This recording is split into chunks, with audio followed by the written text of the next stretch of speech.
तौर से कह रहा हूं, ये सरकार चाइना से डरती है कि चाहे ये मौजूदा केजरीवाल की ड्रामेबाज सरकार हो या प्रधानमंत्री की कम्युनल सरकार हो, इससे ये बात मालूम हो रही है कि अगर वन नेशन वन इलेक्शन होगा तो फिर ये सब चीजें नहीं मिलेगी।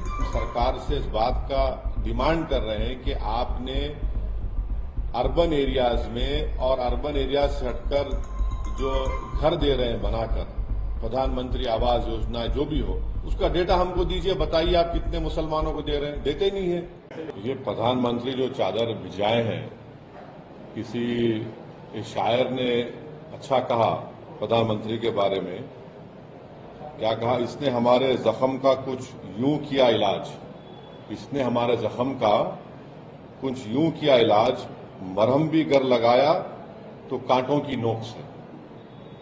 तो ये जो पूरे देश में बीजेपी संघ परिवार की तरफ से हर उनका ऑर्गेनाइजेशन कोर्ट को जा रहा है कि यहां पर खुदाई हो, यहां पर खुदाई हो, ये मस्जिद नहीं है, ये दरगाह नहीं है, ये कब्रस्तान नहीं है। तो प्रधानमंत्री अगर चाहते हैं तो ये तमाम चीजों पर रोक लग जाएगा।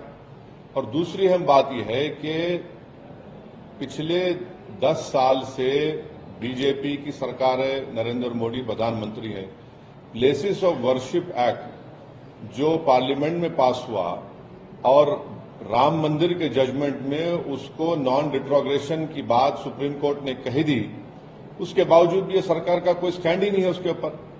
इसीलिए आज आप देख रहे हैं कि 7 से ज्यादा मस्जिद और दरगाह के मसले सिर्फ उत्तर प्रदेश से हैं, जहां पर बीजेपी की सरकार है और जहां से प्रधानमंत्री अपना एमपी का चुनाव जीत कर आते हैं। तो ये सिर्फ चादर भिजाने से कुछ फायदा नहीं होगा। चादर तो हर कोई भिजाता रहेगा, मगर उस चादर को भिजाने के पीछे जो पैगाम एक सरकार देती है वो ये देती है कि हम सिर्फ चादर नहीं भिजा रहे हैं, हम उस समुदाय को, उस देश की जनता को जो इन तमाम चीजों पर आस्था रखती है, दरगाह मस्जिद में, उसको हम दरगाह और मस्जिद मानते हैं। आप चादर तो भिजा रहे हैं, मगर आप ही के चाहने वाले कोर्ट को जा रहे हैं कि ख्वाजा अजमेरी की दरगाह दरगाह नहीं है, मसाजिद मसाजिद नहीं है। तो ये इस चीज को ये रोकने की जरूरत है और असली काम जो सरकार को करना है वो रोके, इन तमाम चीजों को रोक लगाए कि क्या ये क्यों कर रहे हैं लोग सब जाकर तमाशा। ये सर, आपने ऐलान कर दिया है कि दिल्ली चुनाव में आप एक्टिवली पार्टिसिपेट करेंगे। कल प्रधानमंत्री ने दिल्ली की जनता को कई सौगात दिए और साथ में जो मौजूदा सरकार है उसको उस पर कई तोहमतें उन्होंने लगाई और जो सौगात दिए, घरों के चाबी भी बांटे गए, उसमें हमने देखा कि अल्पसंख्यक समुदाय के लोगों को भी दिया। सबका साथ सबका विकास तो कहीं न कहीं उनके उस जेस्चर में दिखा। देखिए, मैं एक नहीं 2 से ज्यादा आरटीआई एप्लीकेशन डाला हूं जिसमें हम सरकार से इस बात का डिमांड कर रहे हैं कि आपने अर्बन एरियाज में और अर्बन एरियाज से हटकर जो घर दे रहे हैं बनाकर, प्रधानमंत्री आवास योजना जो भी हो, उसका डेटा हमको दीजिए, बताइए आप कितने मुसलमानों को दे रहे हैं। देते नहीं है, बताते नहीं है। भाई क्या शेयर है उसमें जो आप गवर्नमेंट की स्कीम जो है इसमें मुसलमानों का क्या शेयर है बताइए। अल्पसंख्यक समाज का, खासतौर से मुसलमानों का देते नहीं है। अब ये दिखाने को खड़ा कर देते हैं, थोड़ा बहुत देते हैं, असल शेयर क्या है उनका वो नहीं बताना चाहते हैं।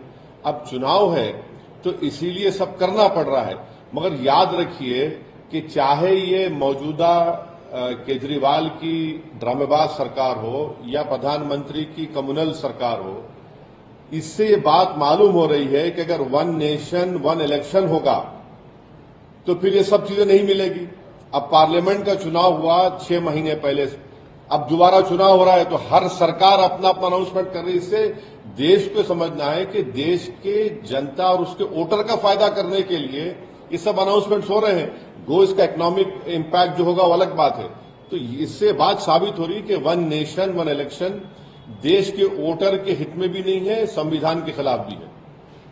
कितने सीटों में आप दिल्ली इलेक्शंस में कंटेस्ट? अभी वो फैसला हो रहा है, हमारे दिल्ली अध्यक्ष उस बात का तय करके आपको बताएंगे। मगर जरूर हम चुनाव लड़ रहे हैं और अच्छी तरीके से लड़ने की हमारी पूरी कोशिश होगी।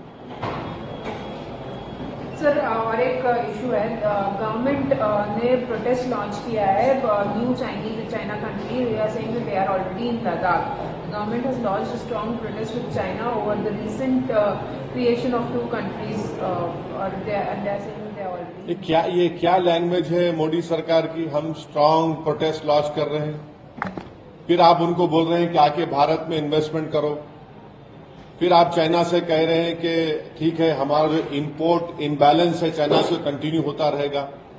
एक पॉलिसी तो रखिए ना. और हमको ये भी नहीं बता पा रहे हैं सरकार कि वो जो 65 में से 25 पेट्रोलिंग पॉइंट पर हमारी फौज पेट्रोलिंग करती थी, वो हम कर पाएंगे नहीं कर पाएंगे. और आप जो एग्रीमेंट चाइना से किए उसको ले जाकर यांगसे अरुणाचल से मिला दिए. तो ये कोई चाइना की पॉलिसी नहीं है. मैं साफ तौर से कह रहा हूं ये सरकार चाइना से डरती है.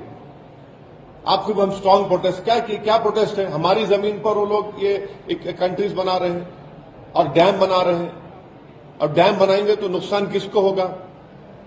माने बिलियंस ऑफ डॉलर्स का उस चाइना ने अनाउंस करके, तो खुद बीजेपी वाले कह रहे नुकसान हो रहा तो क्या करेंगे? आप खाली जबानी बोलेंगे? आप सरकार में हैं, आप पावर में हैं, आप प्रधानमंत्री हैं, आपकी पार्टी है, आप इसको क्यों नहीं कर पाते हैं? रोक क्यों नहीं कर पाते इन चीजों को आप? मगर आपको चाइना से पैसा चाहिए इन्वेस्टमेंट के तौर पर.